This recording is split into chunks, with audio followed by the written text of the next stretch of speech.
What's up, everybody? Welcome back to Review on PLD Projects. It has been a tough month of PLD Projects. A lot of perfect storm kind of stuff. PJ had to go on vacation. I had stuff going on. Lego has technical difficulties. We have business. Scheduling has been just a weird juxtaposition of the perfect storm. But we are back here. We are doing our thing. We're getting back on track. We are nearing the end of the 1984/85 weekly series before we move on to the 2009 version. This is, we have what? Let me see. This is 16. So we got 3 episodes left, I believe, after this one. And then the script of the 20th episode. But this is definitely on the downswing at this point. I'm not going to lie. We are downswing. I'm not pushing forward anymore. What? There's stuff I love in this episode. I'm not going to lie. But I think you have to be a hardcore V fan to really enjoy it. But there's a lot of other stuff in there that makes you just go, what are you thinking? And what are you smoking? Where can I get some? And do you even care anymore? Do you even care? That's the big question. I don't know. Do we care anymore? I'm going to go back over my notes and I'm going to rate all the episodes 1 out of 5. I'll make a line graph and let's see how these last 3 episodes rate. Yeah, it's funny because this is one of the few shows we do our review on. We never actually give a rating at the end of the show, which is weird for me. I never pushed it. Maybe we'll go back afterwards and do a rating of all of them to see where we are. We'll do a ranking. We're doing a ranking of characters potentially. That was something we talked about. Maybe we'll do a rating of the episodes too, just one big episode of rating. I'd be very interested to see that bell curve, not quite bell curve, that kind of steep cliff fall off, I believe, is what it will be. But we have a very interesting episode nonetheless. I, of course, am PLD from PLD Projects. This is, if you're first time here, that like, hit that subscribe, all that good stuff. You can join us. We have a Patreon, patreon.com/PLD Projects, of course, where I do a lot of other bonus material. People like Austin Goodell, Jeff Alterman, Brandon Buckingham. Couldn't do it without you guys. Really do appreciate you. And of course, I am joined here by my always the lovely Lego. How are you doing? Doing pretty well. Speaking of keeping things on track, I'm about to go off track. I was watching your intro, and you get to see Julie ripping the face off one of those visitors, John, I believe. Yes. And now I'm thinking, what kind of adhesives are they using for these prosthetics? I just can't get over the makeup. It's not happening. I'm going to always be focusing on it. That is your pet peeve or your hyperfixation, I guess. Hyperfixation.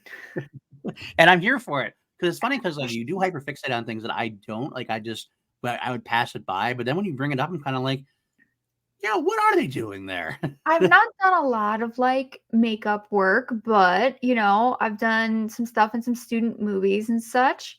And those having that thick makeup like they would need to for these is not comfortable. And having someone just rip it off would hurt. And I would think so. Listen, after I've watched this episode and I know they're oiling up, how did they keep it on? That is a very, very good question. I mean, does motor oil have acetone is what I'm saying, because it would go through the makeup.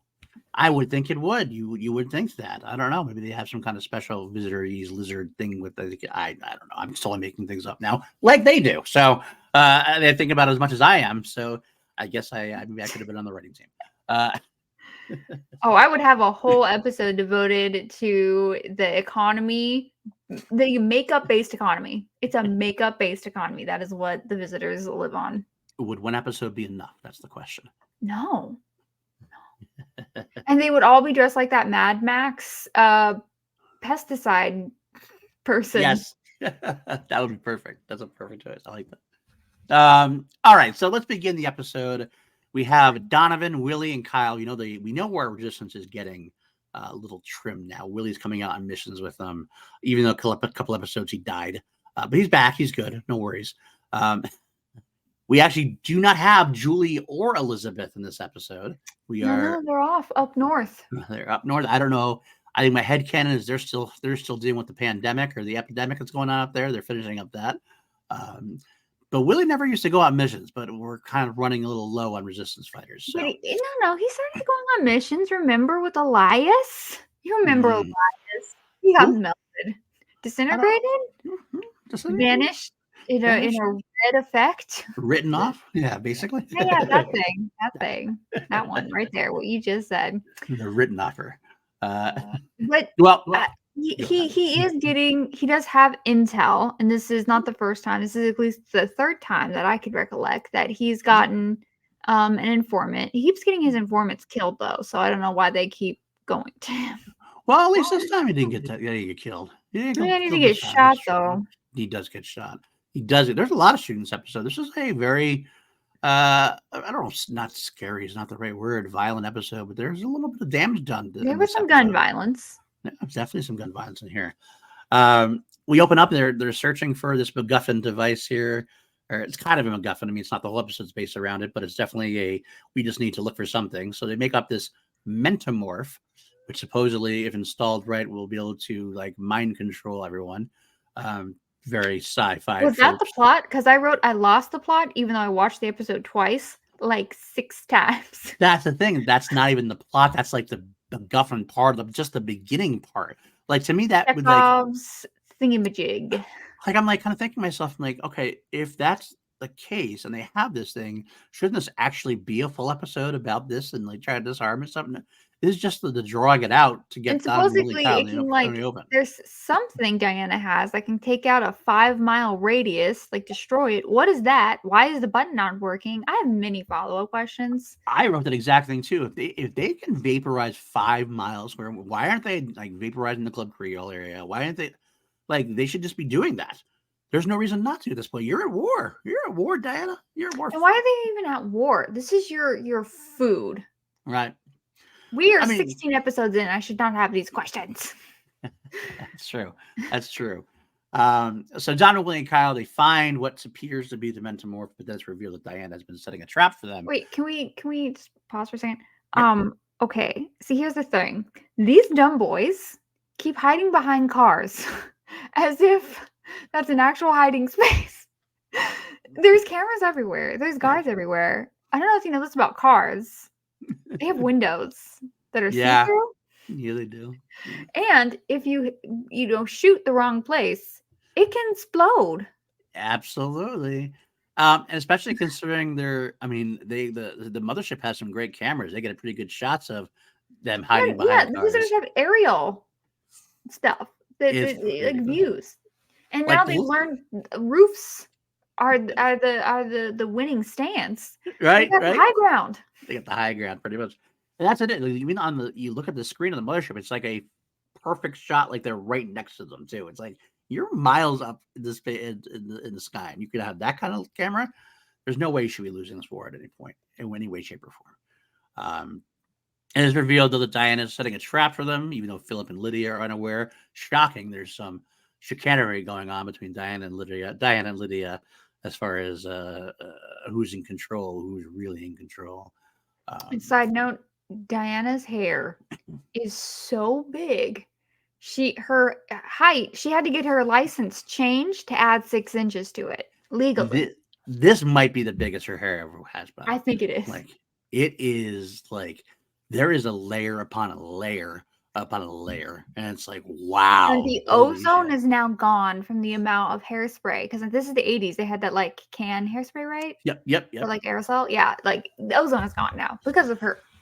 I mean, she literally doubles the size of her head. It's literally double. Maybe this is specifically like something she does to destroy the Earth's atmosphere. Oh, maybe that's the goal. Oh, I like that idea. A little subtext there. You're giving the writers a hell of a lot of credit. I loved it, but yeah, I gotta stop doing that. I didn't even get to talk about the intro. That's true. I wished you passed that one. I hit the skip button, and I still had to watch a minute of it.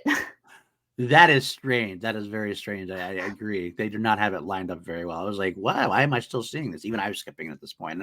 And I don't mind as much as you do. All right, so they set it up. Philip, of course, basically, it's always the same thing. Well, you better win. If you're going to do this, you better win. But our 5th columnist, Robert, who I guess is Willie's informant, figures out that, oh, Diana's doing this. I'm going to have to go sabotage it by triggering the explosive early. Now, I'm going to talk base real quick because Robert appears throughout the episode, and he is played by Brett Cullen. And people, you said you don't remember him. And I understand, but he is one of those guys who's been in a lot of things. He played Thomas Wayne in Joker. He was a senator in The Dark Knight Rises. Yeah, you're talking about a lot of stuff I don't care about. He was in Apollo 13 with Ed Harris. He was the guy actually told them what to do. He was talking to Tom Hanks, telling him what to do. He was in a lot of things, like pretty big things considering where he was in 1985. Any other 90s TV shows? Because that I would probably know. I can go through. I got his IMDb page open now. Let's see. Late 80s, 90s TV. All right, let's go through them. We'll go through them there. Starting after V, anything you'll notice? He was in Freddy's Nightmares for an episode. He was on Tales from the Crypt for an episode. That was a good show. Doesn't get the credit it deserves. I agree. I fully agree. Star Trek Deep Space Nine, the TV movie of The Omen back in the 1990s. Oh, I'm sorry. There was a TV movie of The Omen and I haven't seen it? Yes, there is. I've never even heard of it. In fact, there is also it's not that Omen. It's just called The Omen. It's not that Omen. This is about it's like about a demonic entity that's possessing people from unleashing a biological weapon during the St. Patrick's Day parade. Okay, but wait, that sounds great. There's not a lot of St. Patrick's Day stuff, and that's my birthday. So all I ever get is the leprechaun. Yeah, that's unfortunate. It's Brett Cullen, Chelsea Field, William Sadler. Ooh. William Sadler's good, like him. A bunch of people in there. Don't think anything else seems anyway. He's been in a lot of things, so I kind of realized he is a very. You just know him because of Ed Harris. Don't tell lies, PLD. That is partially true. Partially. Now, what is the ratio of that partial? Like, well, it's a pie graph. I did know him from Joker because I remember seeing him as Thomas Wayne. That was because that was the most intriguing part of Joker for me. Not saying I liked that part of Joker, but I was kind of curious when I was watching when Joker and Thomas Wayne were interacting. So that I did recognize him as Thomas Wayne as well. But yes, mostly it's Ed Harris, Apollo 13. There's a lot of things that I was happy to say. Yeah, that's one of my favorite. Like Apollo 13, even without Ed Harris, is one of my favorite. Like kind of like heartwarming kind of movies. It's one of those kind of like warm blanket kind of movies. They win at the end. If you want they win at the end kind of movie. It's a nice kind of. That's a great one. I love when they have to try to figure out how to make the square go in the circle. Let's do, and here's what we got. Yeah, that's one of my favorite scenes. That does that. It's like blowing on the table. There's what we got. Here's what they got. We got this fit into that. It's a great scene. Yeah, absolutely. My favorite Ed Harris. One of my favorite Ed Harris lines in that movie when they say, "This could be a disaster." Like, pardon me, sir. I think this could be our finest hour. I was like. Yeah, it is. I was rewatching The Stand. He's got he's not in it much, but he's got some good lines in it at the beginning, the first episode. Yes, indeed. I'm credited for that one. But I did really? That, so.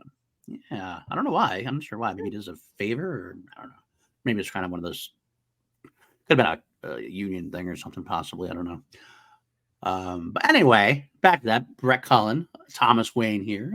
Sneaking around the mothership, looking suspicious. Yeah, he's not very good about being a sneak. Not subtle.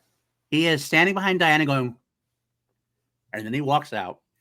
My favorite moment, though, is when he goes into the place where the crystals are, the dilithium crystals. I don't know. Why can't he just go in there? I don't know. But not only that, but the guy that's in there is like, oh, hey. Like hey, Robert. What are you doing here? Who are you?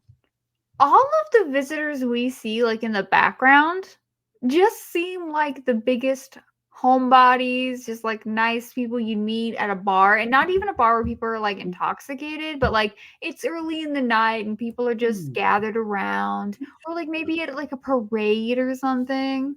I can see that. It's a very warm, opening environment. Like, just have a beer, hang out, and just. Because there's two visitors I'll talk about later when we get to the fight scene. Yeah, I know which one you're talking about because I definitely wrote those down in my notes too. So Robert sabotages the Mentamorph, causes it to explode earlier. So before Donovan, Kyle, and Willy are close enough, ruining Diana's plan again because that's what happens. All those meddling fifth columnists. Right. He takes the dilithium crystals. I don't know what they're called. I'm just calling them that because that makes the Oh, most I sense. wrote something else. You're probably right. You're probably I right. definitely wasn't, but that wasn't right either. I think it's like if you kind of merge the things. I think I wrote borium. I don't know. I think if you kind of merge what we said, you get this made up word. I'm It saying I know can use dilithium anything. crystals was like a big Star Trek thing, and that's all I remember when I see crystals and stuff. But suppose these crystals they run the whole mothership's laser. So they can't shoot without these crystals, which is to me a very Star Trek. Star Trek, but also a poor point. Like they don't have extras of these crystals floating around. Like it seems like an easy stand. Like if they break or if they don't work, all of a sudden you're done. You're shit Well, out of they luck. can't break. Didn't Willy scream that the real one wouldn't shatter? Oh, the Mentamor. That's the Mentamor who wouldn't shatter. The crystals, Oh, the mothership crystals, those could I thought shatter. those were the same thing. All right, see, I totally lost the plot. I don't blame you. I don't. I was focused on other things. Oh, okay. I'm Like, sure are you we going to were. talk about the explosion? Yeah. Well, go. Bring it on. Okay, so we keep kind of going back and forth between Kyle Donovan and Willy walking around this giant glowy crystal thing and cutting back to the mothership where Diana's plans are continuously being thwarted. Poor Diana. Honestly, I really feel like she could have won this war if it wasn't for that damn fifth columnist. Yeah. Anyway, so Mike throws a grenade in a Jeep, and we get I felt a decent explosion, especially compared to the Wildcats episode. Yes, that's for And sure. then Kyle throws one, which I felt like was a little overkill because it already exploded. But he Right. has Right. this big shit-eating grin on his face, like, sweetie, no, you didn't do anything You did though. nothing. He just wants to explode things. I mean, I get it, but it's a waste of a grenade. Like, how many That's. grenades do we have? A finite amount. Yeah. I know they have very little weapons, so I think they should definitely be holding back on that, Kyle. You should know better by now, Kyle Bates. Um, I do love that when the crystals are taken, like Dinah orders the vaporization, and the guy pressing the button, it won't work. And Dinah's like, "You incompetent fool," as if she going over and pushing the button was going to make it any better. Buttons. I mean, maybe if you push it like, sometimes you gotta like hold it down or you gotta stuck, maybe. yeah, maybe you gotta push it at an angle, you know. Maybe your enter key is on, lock and you gotta undo some Yeah, stuff. absolutely. Remember back in the day, those old keyboards where they'd have like the caps lock would be on, but it like you wouldn't know and just like, oh, I don't understand what's happening. And you have to, Back in the day. minutes. Spend 10 minutes trying to figure out why your password's not working. And you go, oh, because the caps lock is on. That's way back in the day, before they actually started putting little hints. Hey, idiot, your caps lock is on. Well, now the cap lock has a little glowy button, or mine does. Yeah, well, yeah, mine has a light in there at least now, definitely. But at least the password usually have those kind of things too. Like if you're writing the password last time, they'll show something like, "Hey, your caps lock is on." You better Oh, check that's that. nice. I don't think I've ever had that issue. Oh, okay. So yeah, okay. So by the way, that guy who is trying to vaporize the place, one of the worst actors I think I've seen in a while. Just definitely a producer's son or something like that, or cousin or something like that. Somebody's cousin. Just stand-in camera operator kind of guy. Just sit there, try to press a button.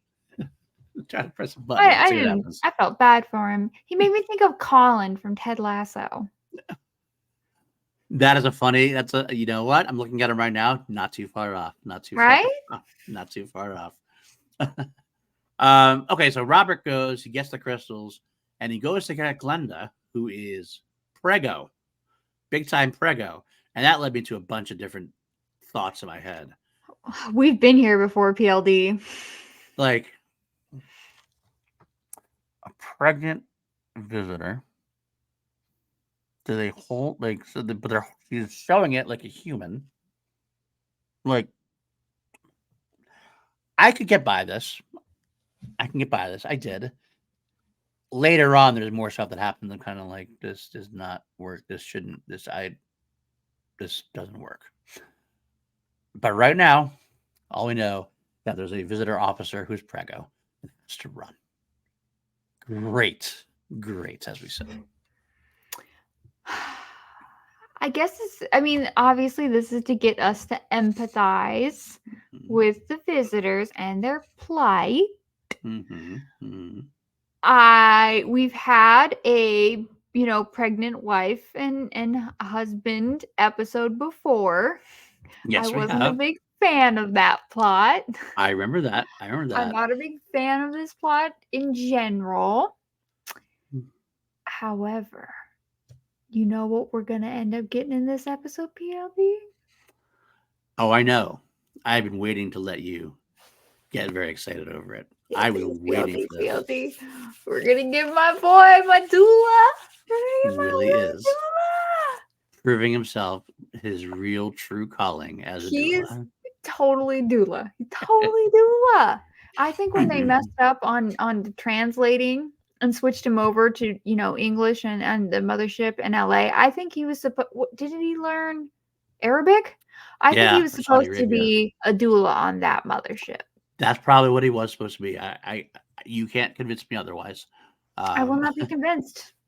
I won't be either. I'm on your team at this point. So, I also did notice, by the way, the visitors must have one stock in luggage because they have the same bag that Diana had when she was trying to run away from Charles. Same exact bag. I don't know if it's I a mean, visitor military standard usually issue. does. I guess it makes sense. I just noticed it was kind of interesting. I think it's just the idea they're reusing the props. It's just kind of it works. It doesn't like bother me, but I just Kind of noticed it was nice. I kind of wish that they had like an orange sea bag. Mm. Yeah. I agree. Instead of this like Gucci Prada bag that they kind of have in a way. Yeah, also like I mean, generally speaking, military, you got to pack a lot of stuff. You're going on a trip, Yeah. you're going to be there for a while. Yeah. And you can get more stuff on the ship. Clearly, they have like a little market and stuff that we've seen. You can get new Pharmacist, clothes, yeah. new makeup, Clothes, cat poison. hairspray. Definitely well stocked in hairspray.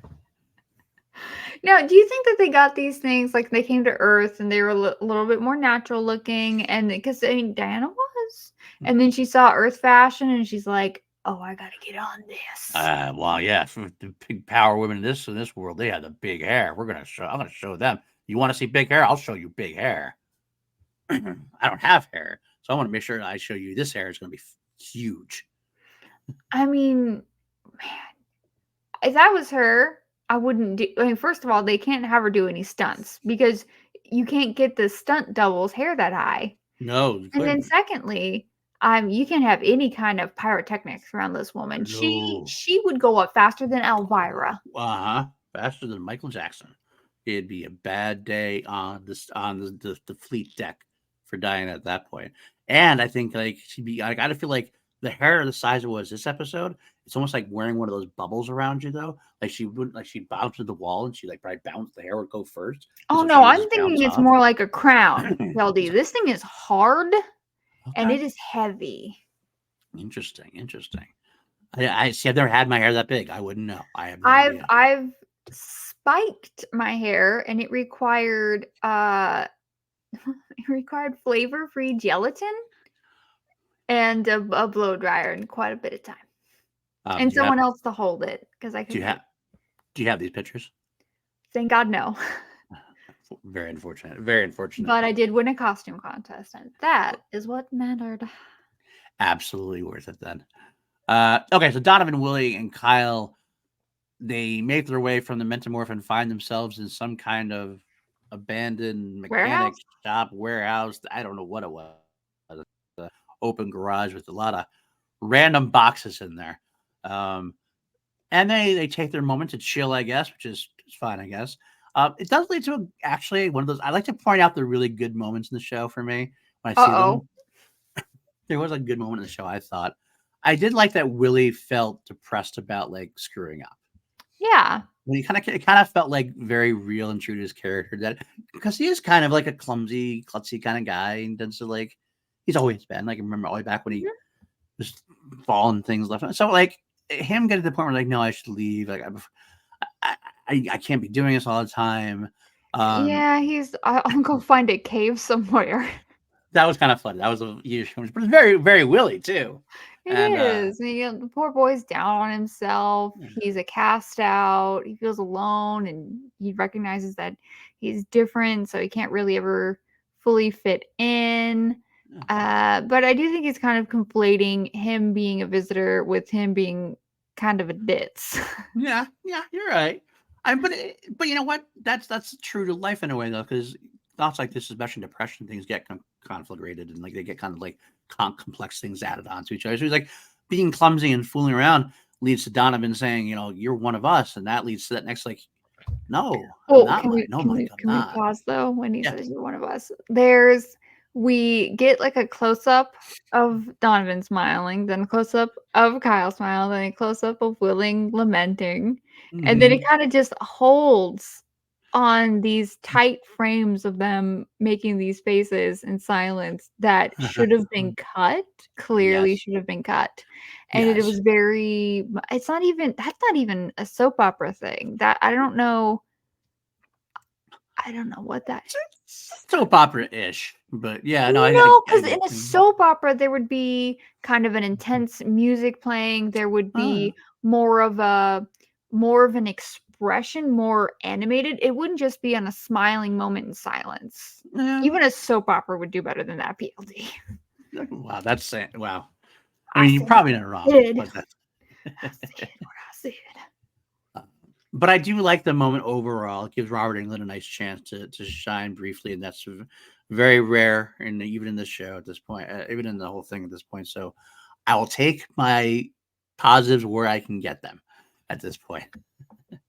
So okay, Robert and Glenda then go down, and they go to the Sky Fighter. They try to take a Sky Fighter. Uh, Philip, Diana are heading towards the base. I figure out who it was, or head towards the bay, Hanger. docking bay, Yeah. the hangar, because they know who it is. And I guess this is why the crystals happen, because Diana is going to shoot him dead, even though she's pregnant. But Philip is like, we can't do that because they might destroy the crystals. See, now here's where we get the soap opera. I keep calling him Martin Phillips. Eyebrow acting is noticeable. He's got kind of I don't know how to explain this if you're not watching, but he's kind of stood in a way that's a little bit sideways, but his head is forward, and he's got kind of the one eyebrow raised, kind of deadpan, and saying something very serious. Yeah. Well, A I little guess it's John kind of Wayne-esque almost, yeah. but yeah, just not working as well for me. I think it's a case of trying to. I don't know. It's Frank Ashmore trying to do something different for Philip than he did with the Martin, which is admirable to a degree. Make him not be, because he basically is supposed to be the same character for the most part. He's serving the same purpose, kind of, to a Oh, degree, totally. as we find by the end of the episode. But it is a case where Martin was under Diana, Philip is over Diana, so I guess he's trying to produce that alpha male kind of thing, that, like you said, the John Wayne-ish kind of thing. But it doesn't really work from Phillips with Philip. And I love Frank Ashmore. But yeah, not quite, don't quite got the John Wayne thing going there. I'll give you that. Okay. um, so they take Robert and Glenda take the Sky Fighter, which of course are tagged and tracked. So I'm not sure where they think they can Are go. they? Because the Resistance has had like 8 of these. It's a good point. They've had at least 3 for sure. Well, see, what you don't know is that Donovan was taught by Martin how to disable the tracker. That's what it PLD, I'm is. not calling you a liar, but I'm calling you a liar. That's my head headcanon. Robert doesn't know because he's not actually a Skyfighter pilot, so he has no idea what's going on. He's too busy with his wife. When you got a pregnant wife, trust me, I've had a pregnant wife. You have a pregnant wife, things get lost, things get forgotten, and so that's what happens. I'm making it work. I have to make things work for myself to enjoy this.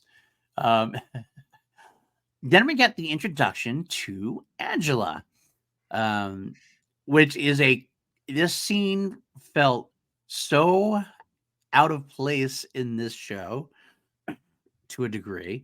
In some ways, it felt very much in place, but I I got thought it felt in place, but they should it have felt like first Star of all, Trek. Angela should have been in the show from the get because she's awesome. Yeah, Secondly, that guy who was teaching Brovak should have just lived and had been doing this. would have been nice, right? Instead, we get this like I don't know. First we get the one lizard guy who was in lizard skin fighting the other guy, and just the random, not exactly the greatest looking athlete kind of Man, guy. Yeah. Harley Race lookalike fights Lizard Man. Harley Race lookalike wins. Then a woman comes in and she kicks his lizard tail. Lizard girl power. That is Harley Race, isn't it? That is a good. You're absolutely right. It looks a lot like Harley Race. Thank you. I know I was thinking about like there's something here this reminded me of. I'm here for those old school wrestling references. Me too. Me too. Now Angela is played by someone who you probably have seen before as well, in one place only, though. I think her name Leslie Beavis or Bevis. I'm not sure how you say her last name. She is best known for the movie Spaceballs. She is the one who Scotty beamed her up yesterday twice.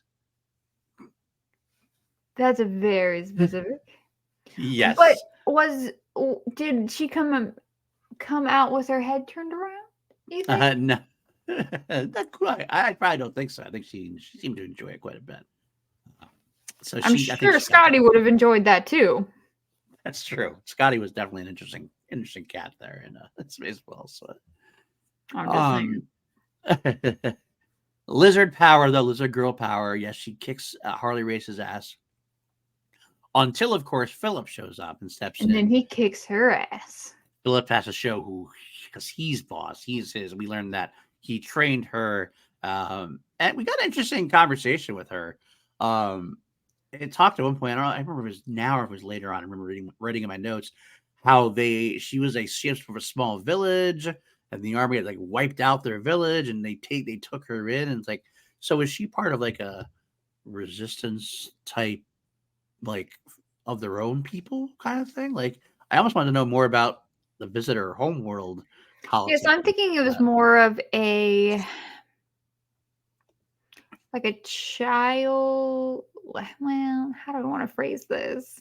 There are definitely, and we see this, in real life in Earth, where places will come and they'll kill a lot of people and take children and then raise them to become soldiers for, their cause. Yeah. And it's a lot of like, I'm gonna say programming. Yeah, is that the right word. That's a good point. It's a good choice of words there. But then, Philip's all, you're too much. You like murder too much. I'm going to ruin your military career. But you've already ruined her life, man. You could have let her have her military career. Damn. Philip is kind of a weird dude as far as like what I think he wants to be a pacifist. I mean, it would be like if you were a pacifist in Nazi Germany, and that's just wasn't something you were allowed to do or be.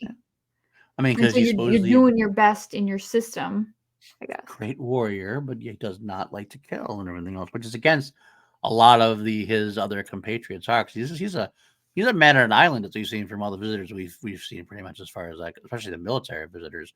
It's interesting. It interests me at this point that he's so hell bent on saying that Martin was loyal and Martin would never betray the leader, even though he does automatically carry those same traits that Martin had that caused Martin to betray the leader. And I think it's really great that does that juxtaposition that you can be loyal with that to a degree. Like you don't want to betray your kind. Like that's not something you want to do. That's what you do when you feel like you've run out of all other options. And Martin maybe wasn't as good of a soldier and a diplomat as Philip clearly is. And Philip seems to have the faith of the leader and the trust of the leader. Yeah. So he was able to achieve that, which Martin wasn't. And so maybe because Philip has a higher ranking power and is in a position of making decisions, he feels like he's more empowered to kind of be a little bit more of a pacifist and make those kinder, softer choices that Martin didn't have the option to do. Yeah. You know what? And maybe this is definitely giving the writers way too much credit, but 100%. But maybe Frank Ashmore, I could give credit to this. Maybe Philip sees exactly what Martin did, but it's one of those situations when you see something you don't want to do or you want to be loyal, so he kind of like overly aggressively acts out against something. Like, oh, Martin was loyal because like he sees why Martin wouldn't be loyal, and he almost has some of those feelings himself already built up that the leader's a violent man. They're taking their conquest. He doesn't believe in the conquest or anything else. You kind of like want to like convince yourself that you're in the right, because if you're wrong, or if the leader is wrong, that means you've been doing wrong all these years. So it's almost like you hate to see yourself in that fashion. So. I don't necessarily think that's where he's coming from. I think he's coming from a point where he thinks change is something that's achievable without having to betray their kind.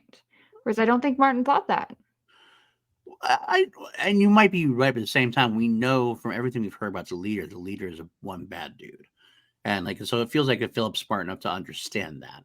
So he's trying to like, when you put Philip in there to try to like justify his position and what he's doing while still working for Hitler, basically. We haven't gotten to the episode with the sacrificial dinner, but that episode I think does illustrate that he's willing to go through traditions, even though they're barbaric and he doesn't agree with them. Whereas I think Martin, in comparison, probably wouldn't have been able to do that. But Martin didn't have a choice anyway, because Martin wasn't high enough on the ranking list. I think he would have found some way to, stop it from happening.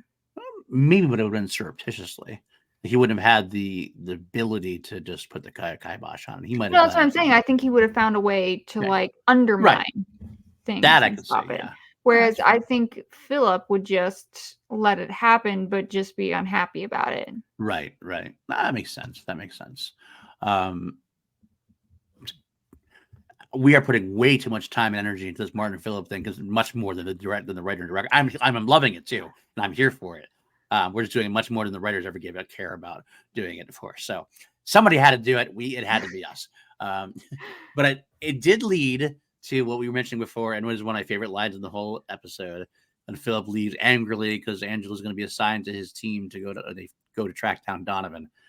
He walks out, sir. Uh-oh. He's in a bad mood.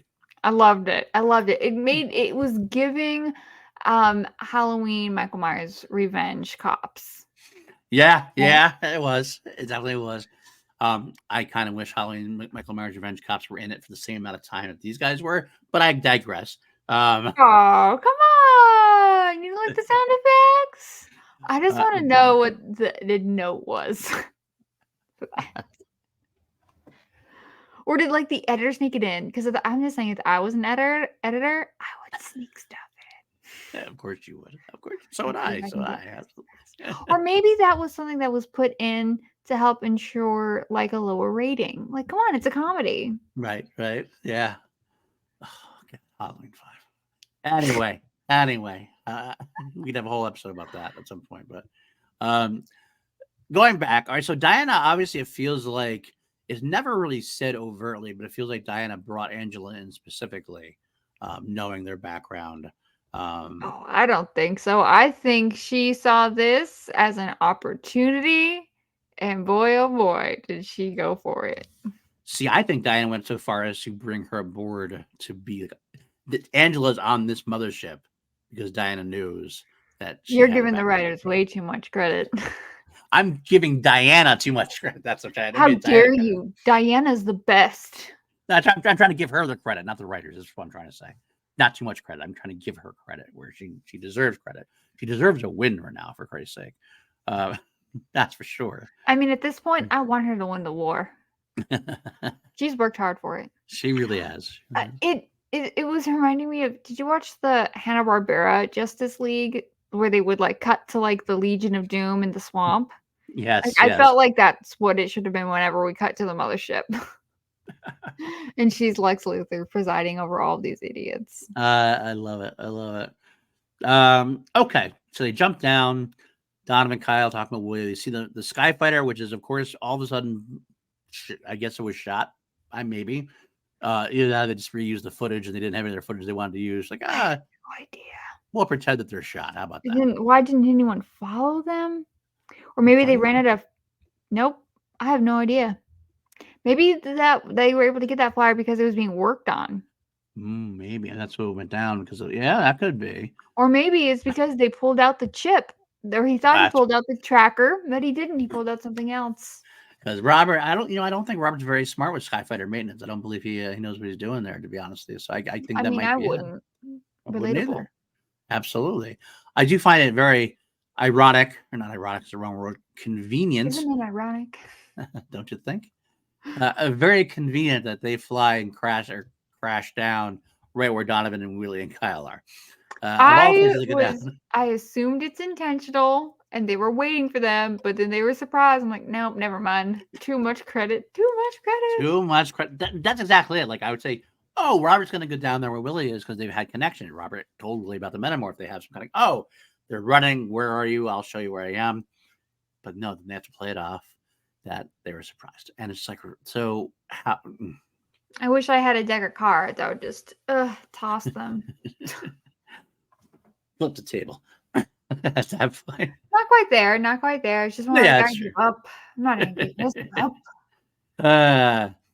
So we jump back to the mothership. We get Diana basically recruiting Angela for her mission.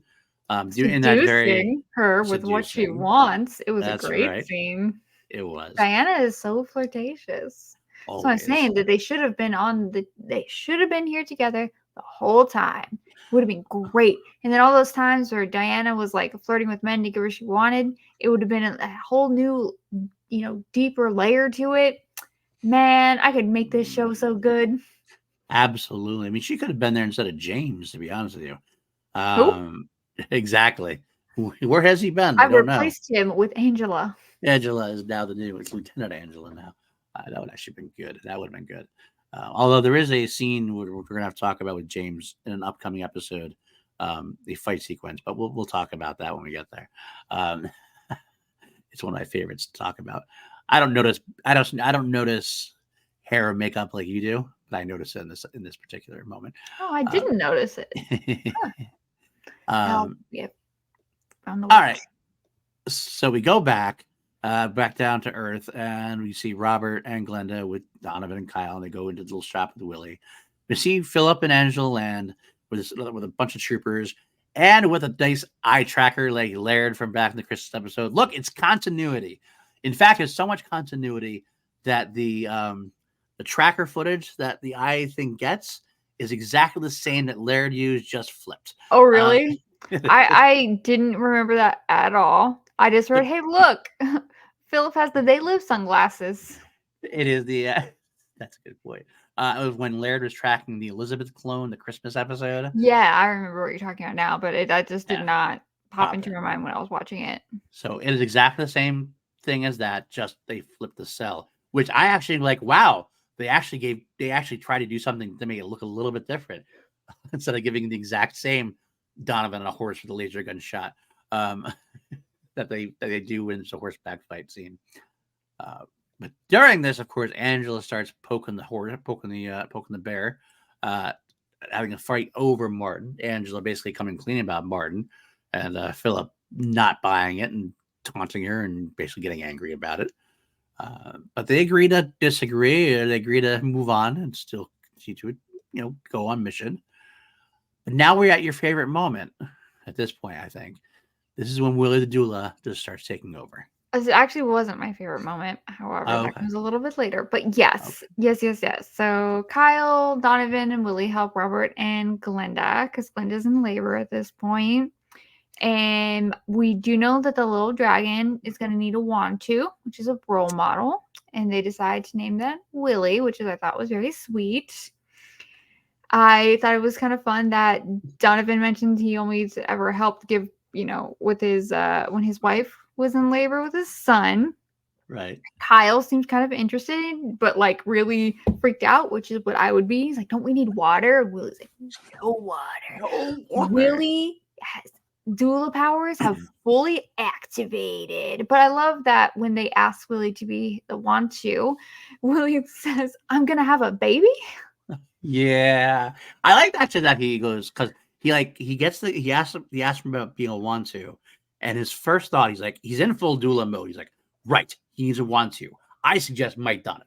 Like he's like not even considering he's asking. He's like, I'm a doula. I know Donovan's a good guy. We're gonna give Donovan. And like then when he does get the stop, he's like, I'm gonna have a baby. Oh, it is a very, very cute moment. Although I will Man, say, I Robert want to. England, Robert, so great. he is. He's a lovely, lovely man. He's a lovely, lovely And actor. he always plays in horror movies after this. That's true. It's like his one like really nice scene. He's like an evil, sadistic, Like, dirty he would have made bastard. a good Santa Claus. 100%. He could have been a great Santa Claus. He still could be. Stuff it definitely still could be. He has the beard for it now, I think. So, although I do find it's weird, not weird.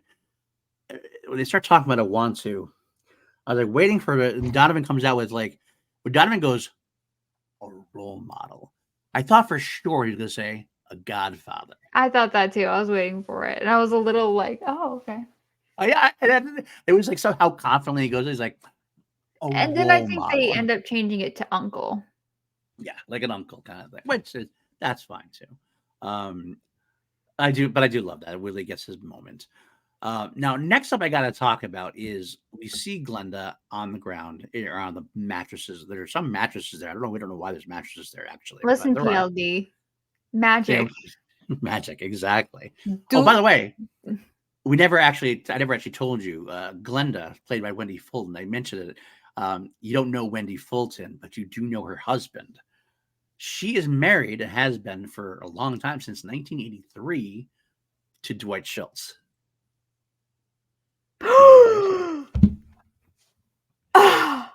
Howling Mad Murdoch. She is Howling Mad Murdoch's wife. Yes. So there you go. Now I need to go watch the A-Team. I'm just gonna watch my favorite episodes. There. That's like all of them, though. Really, come on. No, there's a few that I didn't like, but most of them. But yeah, so that's she didn't act very long herself, but yeah, she is Howling Mad Murdoch's. Was she in an episode of the A-Team? I'm gonna figure this out. That's a good question. That I do not know. I didn't get a chance to look. She wasn't in a whole lot of things. She probably was. That would make sense. Yes, she was. That's probably where they met. She was in an episode of the A-Team called. No, she was Dr. Kelly Stevens in the episode. Let's see what episode, called Bounty, season 3, episode 22. I think I actually know this episode because she did look familiar to me. I'm not as versed with the A-Team as I am with 21 Jump Street. Admit it. Fair enough. So this is actually a question for now and later, but we see. Remember when Robin was pregnant in the final battle? Who? Blair Tuff, our favorite Blair Tuff. I don't recollect. Now, she had the ring around her neck. That's the one that Willy noticed. So Glenda has the ring around her neck. Why? It's skin. It's not her real skin. It's makeup. It's makeup. It's is there makeup like? Is it like some kind of like it's a mood ring, PLD. That's what I was looking for. It's a mood ring. Like, where are you pregnant? Oh, you got to have the ring. And here's my other question. Oh my God, PLD, I got it. It's Halloween. Okay, they're what's her name, Carly Sue or whatever, in the Goosebumps. They put the mask on. Now they're trapped. Yeah, they're trapped forever. Oh God, must be it. Someone played this Silver Shamrock song. It's you Halloween. I don't get copyright struck. If you got copyright struck for that song, it'd be worth it. It'd actually be worth it. That'd just be. I don't know if that'd be tragic or hilarious. Yes. It would be both. It'd absolutely be both. But it made me think also though, because on Robin and on Glenda's human skin, it's like this patch of green, like it looks like visitor skin. So what does it look like on a visitor? Like maybe they get a patch of human skin. That's what I thought. Like, I'm not necessarily, I'm not really, but like, is it different there? Is it like? See, this is why they should have just been shapeshifters. Yeah, that would make sense. They had the technology to do that by now, or by then. You know what I mean? I buy the Robin part because like she's got the hybrid in her, the lizard part that kind of comes out. That's cool. I buy that sci-fi aspect of it. Like that works. The Right. makeup doesn't. This one doesn't work. There's no way, shape, or form she should have this hair. I have no idea whatsoever what they do in the remake series. I'm gonna start it this weekend, so I'm really excited to see like is it a hologram? Do they shape shift? I'm so excited to know. Do they Very explain the makeup? Excuse my coughing. I'm a little under the weather. I told Lego before. I tried to mute myself. Didn't work. I apologize. Anyway, moving on. We go back to the mothership, and it's more time for soap opera with Diana and Lydia. And Diana tricking Lydia with like the oldest trick in the book. Like it's almost insulting how easy this was for Diana to do. It's not even worth Diana's best efforts. Well, Like you know what? There's no repercussions for any of their actions, so why would they care? it's true. That's You got true. me on tape admit to plot. We'll get back to the end, but you got me on tape plotting to kill the superior officer's murder. And nothing happens. Nothing happens. We'll get back to it later. Yeah, we will. We will. We will. Okay. So going back now, the delivery is about to happen, and I'm thinking to myself when they started looking at it, Donovan, of course, said he was there and he helped his wife give birth. But here, why is he the one helping? If anything, he'd be like third on the list. I would think Robert or Willie at least know the anatomy of a visitor, that they would be the one to like. If you're hey, PLD, we're thinking Willy's a virgin, right? But he's a So doula. I'm just thinking like, I mean, maybe he did the other stuff. Maybe. Okay. You know, I'm thinking maybe Willy's a little bit nervous to go down there.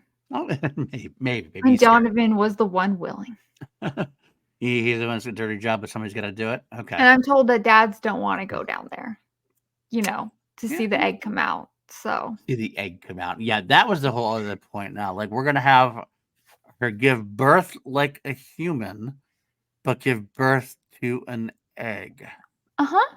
Well, because they're lizard-human hybrids, BLD. They're humanoid lizards. They're cold-blooded. They're cold-blooded, right. They gave birth to eggs. Yeah, so This totally tracks. It tracks like something. All right, it feels like I'm taking. Yeah. I'm just gonna move on. I'm just letting that lie. Yeah, there. she gives birth to a giant egg, and then they have to crack the egg.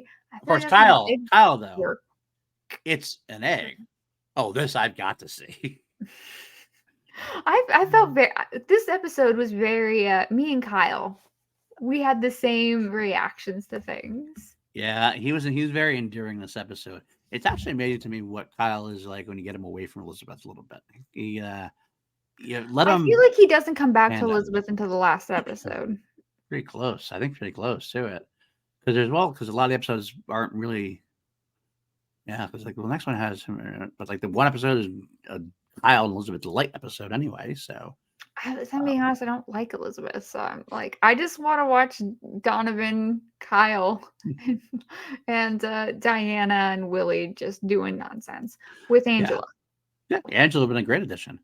And I'm still writing. I'm going back and forth and writing Martin and Philip. Like I really couldn't remember his name. I'm okay with Philip being back at this point. Like I'm looking ahead. Like if I didn't know it was canceled eventually. I would have liked to have seen Philip do more and get to be a little bit more of a character that we got to know.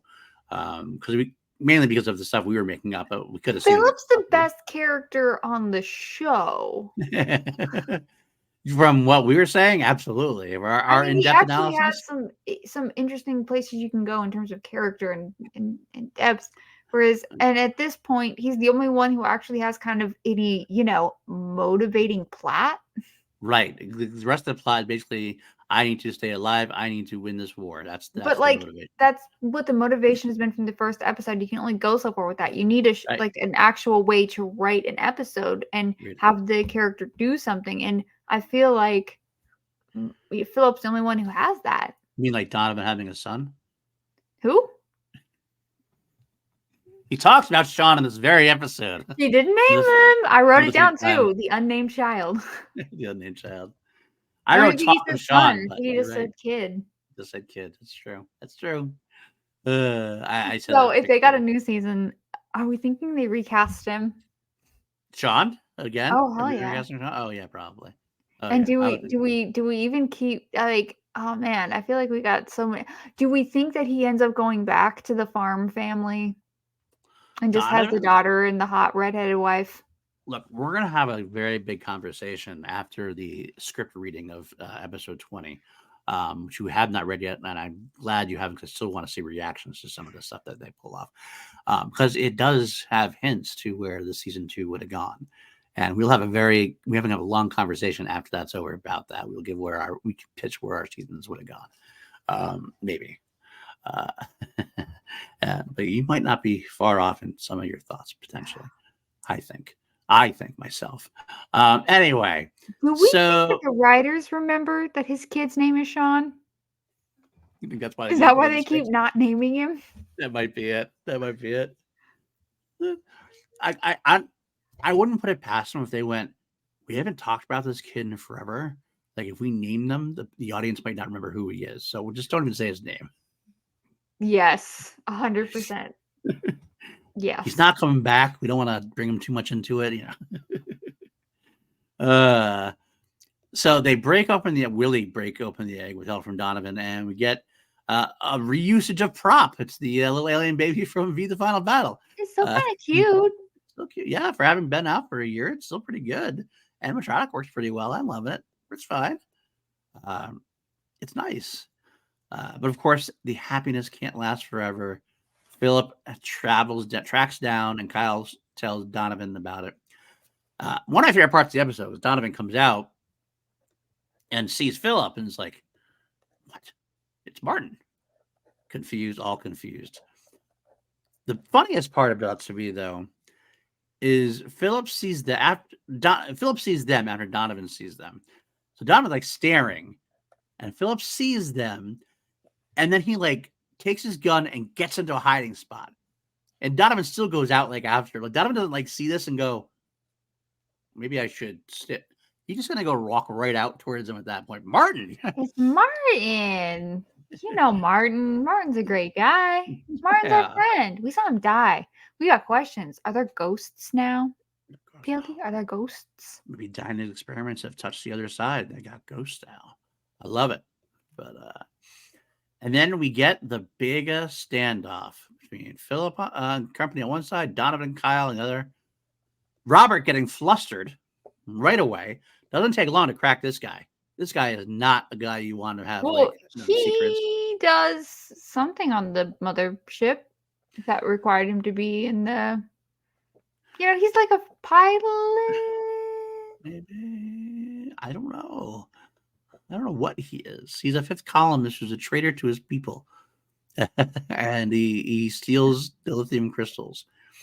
And he's ready to give them Oh, I back wrote right away. beryllium. Beryllium. That's probably what it is. It is beryllium. It wasn't that, but it's close. It is. It's close enough for government work. I Close enough for this definitely wording. wrote. I lost the plot again here. I would think it's funny that it's called a different crystal names each time, and we didn't even know. They just changed the names. Maybe. But right away, the standoff is like that 30 seconds in, and Robert's ready to give the crystals back. He like runs out. Oh, He's like, "Don't kill my children or my child," and they shoot him. Not even yet. They don't even do that first. First, it's funny because that's the worst part is he offers it. Donovan's like, "No, you're not doing that," and then he does it again later on. Does it again anyway, instead of doing it right away. But we do get Robert gets some good exposition in. It's a good way to get the exposition. He's there to tell Donovan who Philip is and that Philip had a brother, Martin. Then Donovan's like, "Okay, now I'm caught up. Go back to." I love when Philip yells out, "You killed my brother. For that, I kill you." It's Philip gets very 80s histrionic about his brother at the rest of the episode, pretty much, and I'm here for that. Wow, Donovan's gonna get so repetitive. Oh yeah. If he mentions Martin I being wish his I would have friend, known from the beginning how many times he said Martin was my friend. I would have counted, but it's at least 5. it's pretty bad. We do get a good Mark Singer hand gesture because they asked Donovan, "All right, so what do we do?" He adjusts his gun. We fight. It's that typical Donovan thing he does. It's He just so cannot sit still. Western. It's so good. I just look for it. I wait for it every time.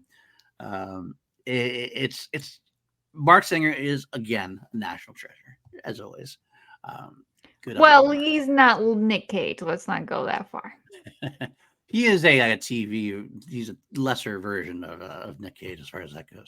Let's not go that far. I love me some Mark Singer. Damn it. I love Mark Singer. He's the Beastmaster himself, but he's no Nick Cage. Well, not many I people would are say Nick he's more of a discount Kevin Bacon. That's true. That's true. Although I actually prefer Mark Singer over Kevin Bacon sometimes. I'm not going to lie. There's times I think I prefer Mark Singer. I think it's because Mark Singer knows he's cheesy and is okay with it and just keeps going with it. Or maybe he doesn't know he's cheesy, but he just goes overly cheesy and I'm here for it. Maybe that's all it is. I don't know. I don't know. I love a Kevin Bacon. Hard for me to pull that apart. I get it. I get it. All right. So Willy takes Glinda back further into the warehouse. And then we get a scene of Willy chasing down a mouse for the infant. Okay. So I love this scene. So they're I do trapped. too. They're back in the warehouse. He's chasing down the mouse. It is ridiculous. Not well shot. The music is dumb. I feel bad for Robert England. It was just ridiculous. He gets the mouse. She asks if the mice are good here at this time of year. He replies that he doesn't know because he's a vegetarian. And then this is the part that was my favorite part. He wishes he had his blender. PLD. The blender came back. Continuity is here. Writers, you're forgiven. Maybe not. This is the only time. Willy is the only character. They said continuity. Yes, all of it. He is a doula who loves a blender. He got in the Great 2020 sit-in. Willy has turned into a smoothie making YouTube channel. This is exactly who Willy is as a person. I'm all here for it. Yes, it is. It is a very fun scene. Absolutely. All right. So basically, what happened in Diane? Go back to Diane and Lydia. Basically, there to remind us that they're there. I really feel like it's a very quick filler scene of, yep, okay, this is happening. Angela's doing this. Okay, great. And then we go back. And Angela keeps wanting to rush. Philip's like, not any rush to do it, but he's happy to let Donovan simmer. Robert gets flustered again. And this time, when Donovan's not looking, he does exactly what he said. Please don't kill my baby. And then Angela shoots him. It's kind of funny. It is pretty funny. To Philip's chagrin, Philip's not happy with it. Donovan rushes out, of course, because he's Captain America, grabs Robert and brings him back into the base with help from Kyle shooting down fire. We have a good moment for Philip there. This is that Donovan starts to win Philip over because Philip and Angela have that little sequence of lines like, a leader like that would be killed in our people. He would be. Makes you think, doesn't it? Look deep into that Philip head logic we got going on. And Angela saying, he makes you think he's either crazy or a fool. And then Philip, or a man of courage. Yeah. I love it. I love it. Now, Donovan and Robert have some moments and everything else. Typical Donovan and fifth column type talk. We're here to save our homes. Blah, blah, blah. We've heard this conversation a million times that we're no heroes. We're just trying to fight to save our homes. But then we have a great conversation between Willy and Glenda and talking about faith. And it seems like faith is a human, whatever the word I'm looking for is, a trait. You mean concept. I took it as he's just, that's not a term that they have. And that is a term that people have. Yeah. I don't know if that's, I would think due to religion, that's something that there's something to that degree, like there's no lexical gap in human language.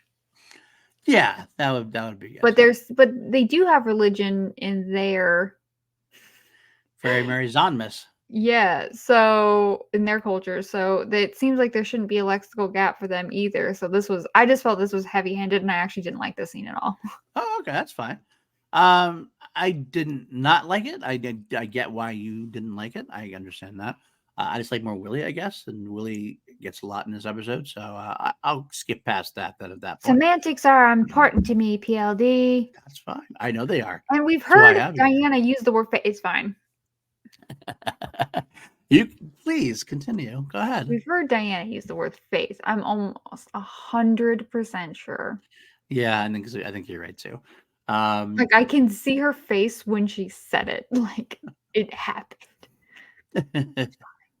All right. So right after that, Philip orders a rush, and Kyle gets shot not once, Kyle but gets shot twice. twice. No, Annie's on fire. That was so. PLD. I was super shocked. I mean, we usually have plot armor. I already knew that he lived, but I'm like, it would have been great. It would have been cool if he died. I would have been like, you know what, show? If you had the guts to kill Kyle off, Well, that's I'd have had some respect. Well, that's my question though. Would it have been worth it though to see Kyle? I mean, is this another Elias where Elias would have died? We've been like, fuck, that's Elias's way to go out. I mean, Kyle wasn't. I mean, at that point, I as didn't care big a about character. Elias, but Kyle's now a main character. We've spent so much of this show getting to know and getting to know his backstory. We saw him lose his dad twice. I mean, he's one of the main characters. We've actually, been made to like care about Kyle. It's been so long since we had any real story with Elias when he was killed. So Yeah. at that point, it just seemed like he was barely in the show anyway. True. But when they actually killed Kyle, and because he's so young, I'm like, that would really be a moment. You would have been something, absolutely. I do think that they played it on. I think getting shot the second time was the way of them saying he really could die. Because you get shot, you get winged in the shoulder, you're kind of like, okay, they can survive that. When he gets shot a second time, it's like, oh fuck, they're really going for it, aren't they? I think that's what's in there for, to like make you think he really might die. And also, I think you're right. They really do like putting his stunt doubles through a lot. Yes, that is my goal. I don't know who Kyle's stunt doubles were, Jeff Yeager's stunt doubles were, but they definitely earned their money. I've been told Mark Singer did a lot of his own stunts himself. He liked to do I think he did them all, and I 100% believe it. I think he too. jumped out of that plane both I think times. It wasn't reused footage. I think he would do it again. He would do it a third time if they asked him to.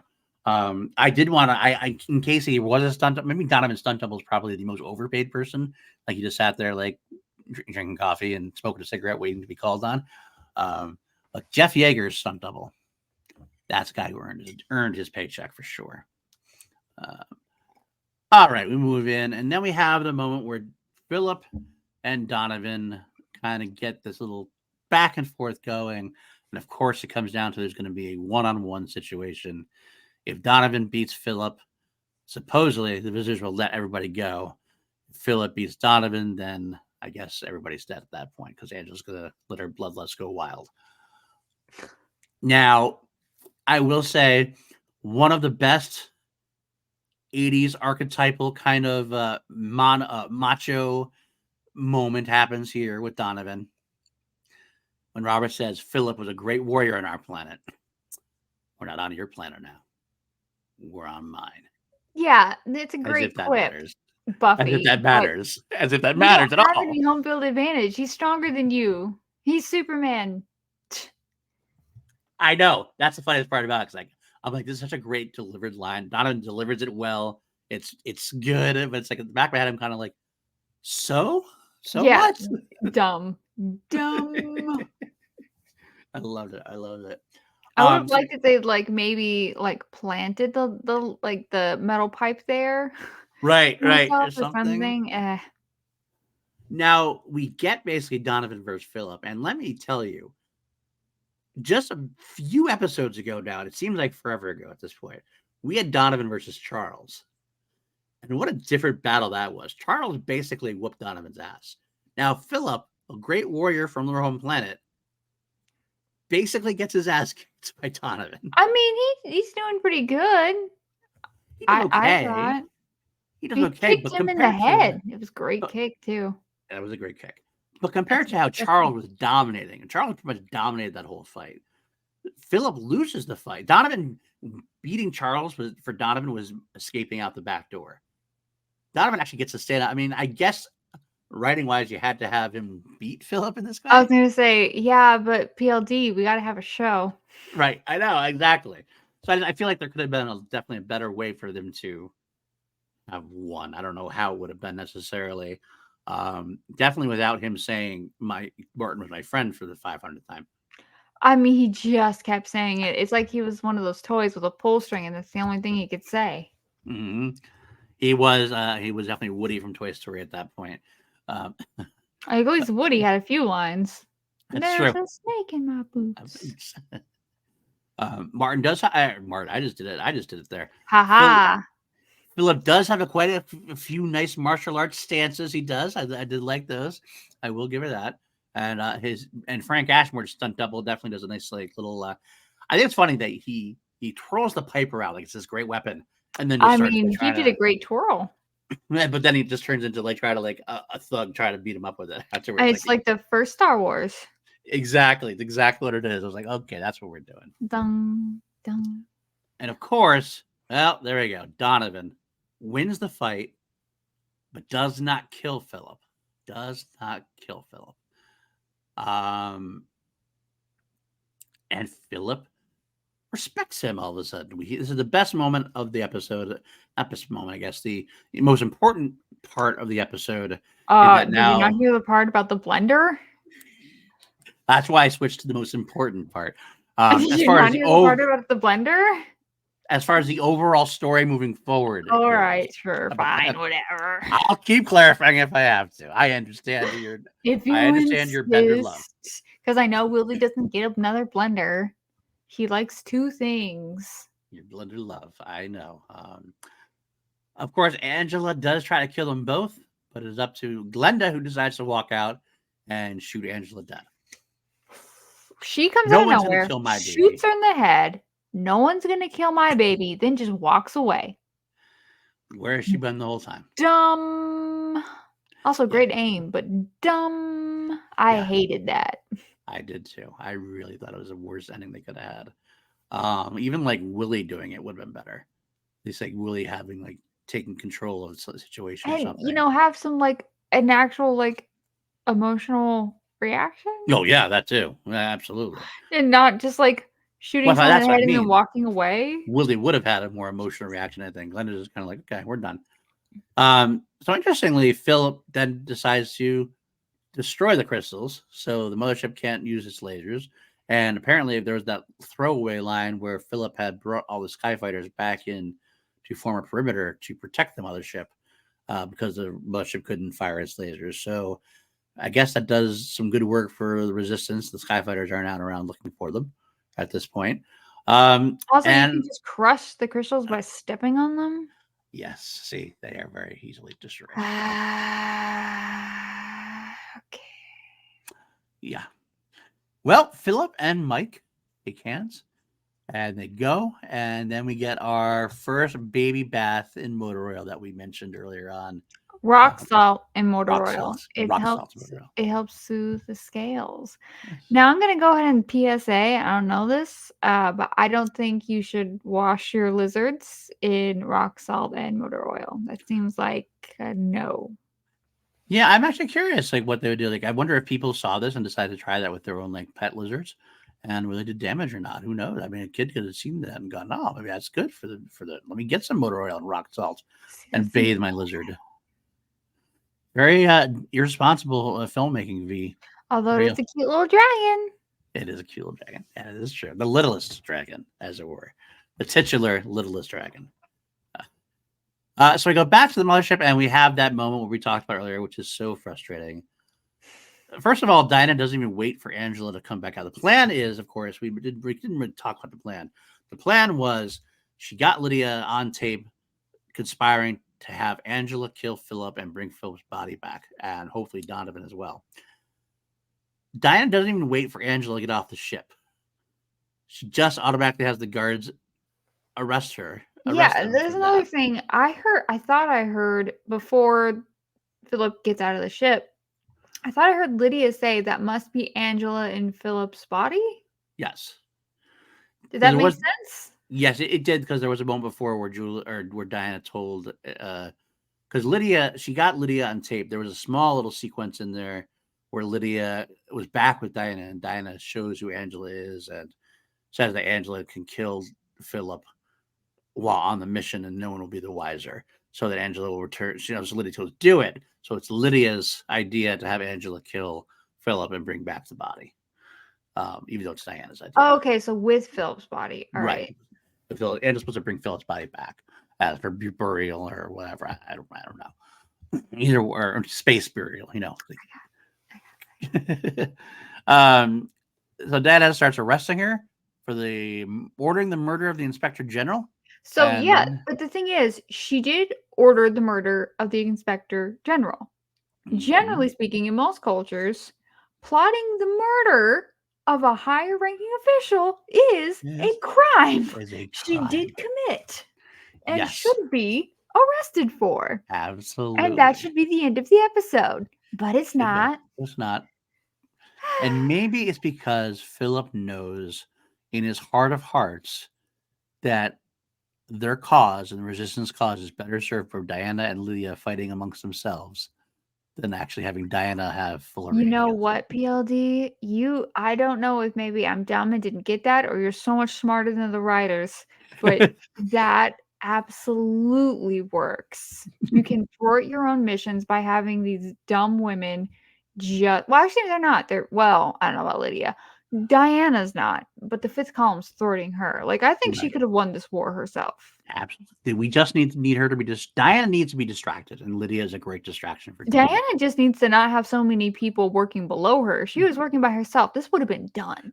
I agree. But also I think that because she does have that little bit of an obsession with Lydia, she obviously like really hates her. So it's a distraction for her. She'll take out more time to take out Lydia rather than taking out the resistance. So Philip knows that. So Philip's like, even if the charge comes in, he's just going to dismiss it as a drunken room talk. Who knows? I don't know. He dismisses it. That's what I'm going with my headcanon. I do love the end where Smarmy Philip is my favorite Philip. When he comes out and he doesn't. Who was killed by the resistance? Like because he knows what's going on now. Who was murdered? Oh, There? Angela. You She's not both coming back. you both look surprised to see me. I had her in my. Did you kill Donovan? I had him in my sights. Angela got in the way. I don't know. Yeah. That confident smarmy. I like that word. Confident Smarmy. I did like it on Philip. I don't know. It made fun. So, all right. That is the end of this episode. We are 3 episodes away. Next episode, which you now have watched all 3. So we know we're done. I can safely say that we'll have the discussion. I believe the character next week is actually worse than Robin. I didn't have that feeling at all. I didn't mind him one bit. It's my least favorite episode of the entire run. We're gonna get into that. We'll get into it more. There's not a lot to like in this episode as far as I'm concerned, but we'll talk about it. I have rewatched. Next episode has a lot of Oswald, and I do like Oswald. I will. You know what? If that's a good point. That is a good point. More Oswald, the better. Oswald. See, Angela shouldn't have died. Angela should have been there. Oswald should have been there. Could have had a lot to do with the mothership. Okay, so what I'm thinking, this whole show should have been, okay, we could have had like the mothership could have been like a real society, and we got to know a whole crazy cast and crew of visitors, and they're just so happen to be trying to take over the earth and eat people. And it would be interesting if it was from their point of view. Like, we opened on their point of view of their society, and then it turns out that they're like hovering above Earth and trying to capture and eat people. Like, wouldn't that be a turn if we found that out like at the end of a pilot? You know, I gotta say, like, you have some wild and wacky ideas sometimes, like the whole makeup episode run. But I gotta say, this is actually very fascinating. Like, I honestly, it would be kind of I don't think we've ever seen that from that side of things, from that angle in a way, and it could make for a very compelling show for us I got ideas to be sometimes. the main characters are the actual invaders. Um, Interesting. I think I'd like to see it happen. I don't know who we have to talk to make this work, but I think we have a good winning idea there. Good work. Good work. I got a wrinkly brain sometimes. Most of the time. I Actually, eat no, my all the spinach. time. All the time. Whether I'm up to the challenge sometimes, I don't know, because sometimes I can't get there. Okay, but But I'm right about this makeup stuff. yes, you are. I might be ridiculous, but I'm right. I'm not sure about the whole episode devoted to it, but the idea I is don't think yes. you understand how much I could make it work. It'd be an international visitor of mystery. I'd An be willing to give it a shot. intergalactic visitor of mystery. I'd be willing to give it a shot. James Bond, eat your heart out. Lego, where can they find you? You can find me at Legoland13 on the YouTubes, and I'm starting to do episodes on my podcast, The Unhinged Binge, which can be found on Spotify and Apple Podcast, and maybe some other places eventually. Eventually, right? Yeah, you should talk about that because I want to put forth what you're doing right now with Kurt on that. Yeah, right now with my buddy Kurt, we're going through and watching all of the Friday the 13th movies. We're doing a deep dive, and we're not just talking about the movies and spoiling them and having a conversation about them. I'm also doing a really deep dive into the history of while the movie is important, what it's doing differently, what it's doing the same, the history of the movie. Because I think Friday the 13th is a pretty interesting franchise. And what's cool about this is my buddy Kurt has actually not seen any of the sequels. So these are all first watches for him and like 12th watches for me, bare minimum. Well, it was very interesting to me, and I will say, like, not that this was the intent. I actually think it serves as a great companion piece to my own two mediocre white dudes on film doing Friday the 13th. Mine is the more straightforward review and look at things with PJ Campbell. But I found listening to your podcast to be intrigued by a lot of things you were saying, some of the stuff that I did, some of the background information that I never really dove into. So it's a great companion piece. Like I said, we are also working through Friday the 13th. We are a lot closer to being done.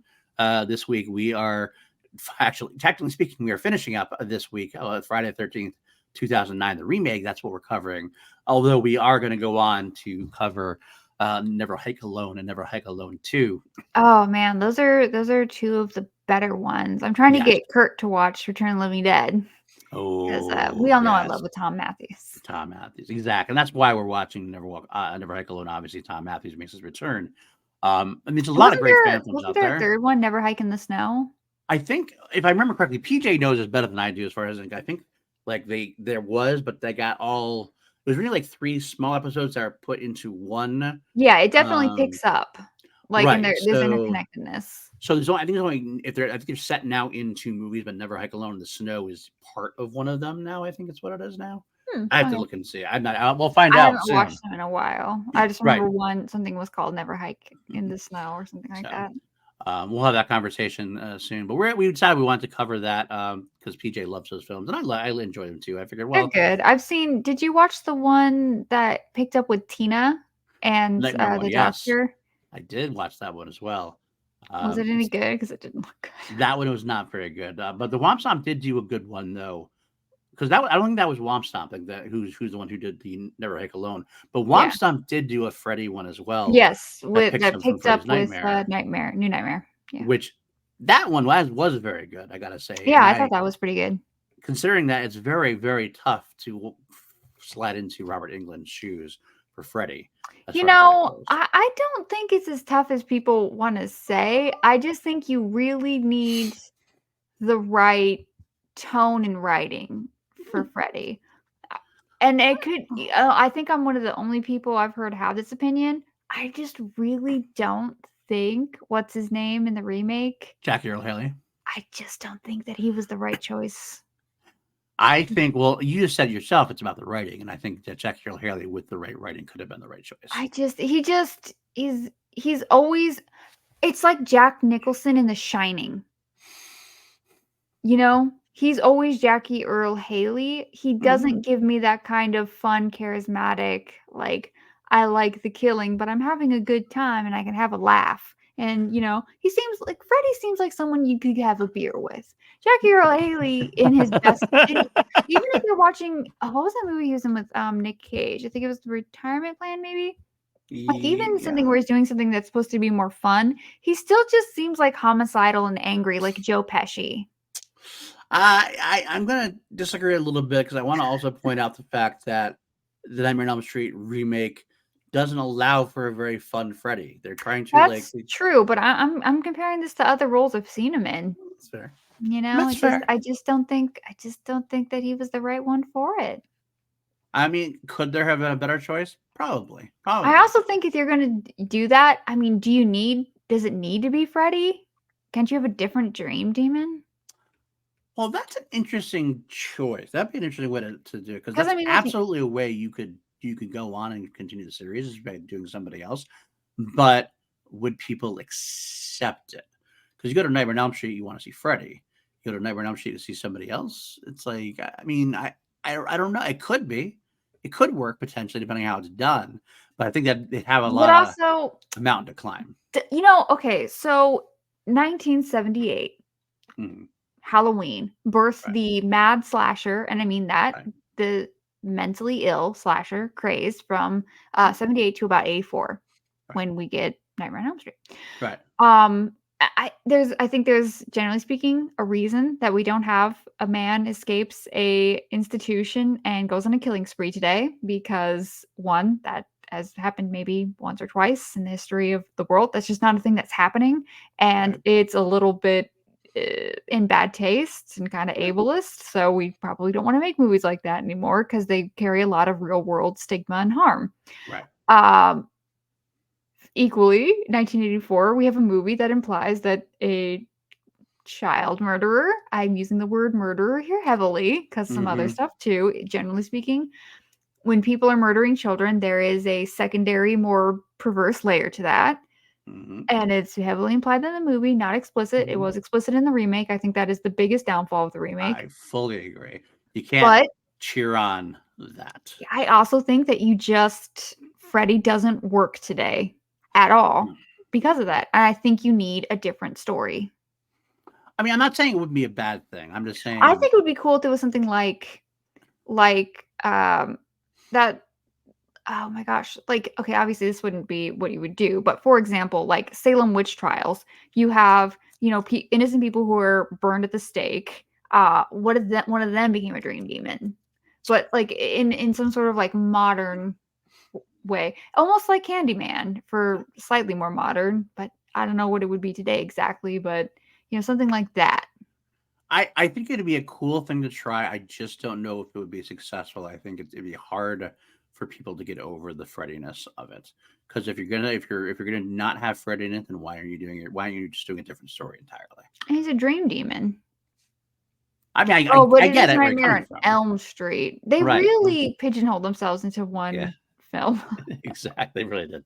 But every state and country, or every state has a Elm Street. Every Every state has an Elm town, every Street. town has an I Elm went to Street. high school with an Elm Street, and there was someone on the Mhm. registered SO list on who lived there. Ooh, wow, there you go.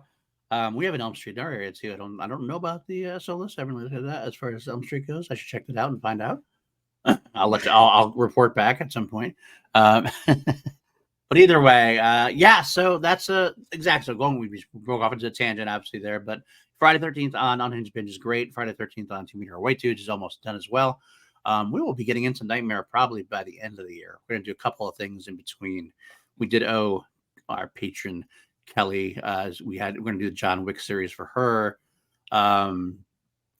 And then I guess we had a couple other ones we might do, but we're probably going to jump into Nightmare probably not too long after that to finish up our three because we started off Oh, with you should Halloween. you should contact me for some pro tips on how to talk about Nightmare 2. Okay, fair. Hey, I will. I'm interested to see. Actually, very interested to rewatch too because I have a very That's my favorite. interesting. I know it is. I know I have a very interesting relationship with it. I really didn't like it the first time I saw it. I liked it more the second time after I educated myself on some different things about it. I still don't know if I like it or not though. It's a matter of taste. But we'll find out. Maybe this time will be the time I like it a lot more. We'll find out for sure. But yeah, anyway, PLD Projects, 2 Miracle Witches on film. Every other week at review here, like I said. Holy Snokes every week. We're doing the Bad Batch Star Wars on Holy Snokes Star Wars podcast, Batty Gunner. Bad Batch series is well underway now. Every episode, we're going to be doing a review on the episode as we move forward towards the rest of Star Wars talk of the year. I think of anything else. I think that might be all the shows I do. Queen Crown Jewels on my sister YouTube channel, Crown Jewels, and also on the audio feed. I made that announcement recently on both the audio feed and on the YouTube channel. I've split off all of my shows into separate feeds now, so it's not all on the PLD product. So if you're just here for a review, God bless you. Now you don't have to search through all the PLD product stuff. You can just find a review. It is not caught up yet, though. I'm kind of doing it. I try to do it daily to catch up. I'm getting a lot of the older episodes up first so that they will all be in one spot when I'm done. Hopefully, but not before too long, because I think review is the show I have with the least amount of episodes to you. I think review will probably be going on that channel sooner rather than later, but I will certainly let you know and I'll remind you again so you can jump forth and subscribe to that feed if you're here for review. Otherwise, I think that should do it. Find me at Paul Denizio on Twitter. You'll see us next time in 2 weeks where we discuss War of Illusions and the most annoying character since Robin. I mean, no one's more annoying than Robin.